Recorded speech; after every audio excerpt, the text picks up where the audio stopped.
Mun tuan-puan simpan RM10,000 dalam akaun bank pada tahun 2018, kini tu nombor masih akan kekal RM10,000.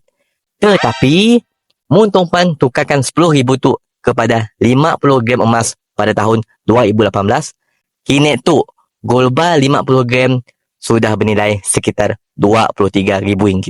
Dan sekiranya kami jual gold bar 50 gram macam tu, setelah tolakkan spread 7.5%, kami akan dapat RM21,611.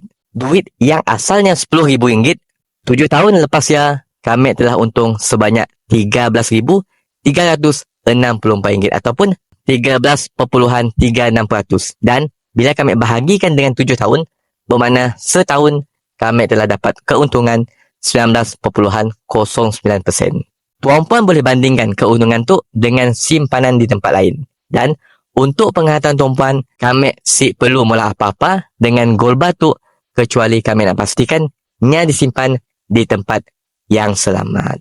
Zakat. Si cukup gram lagi untuk kami bayar zakat mun gold bar tu.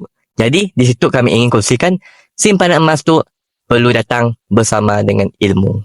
Mun tuan-puan faham kriteria membeli emas, kiraan spread dan keuntungan emas, agak mustahil untuk simpanan emas seperti itu memberikan kerugian. Semoga perkongsian kami bermanfaat dan bagi yang berminat untuk menyimpan emas bersama Public Gold, tuan-puan boleh follow kami dan isikan detail di beg biru di bawah tu dan kami akan bimbing tuan-puan dalam cara dan langkah-langkah simpanan emas yang terbaik untuk tuan-puan.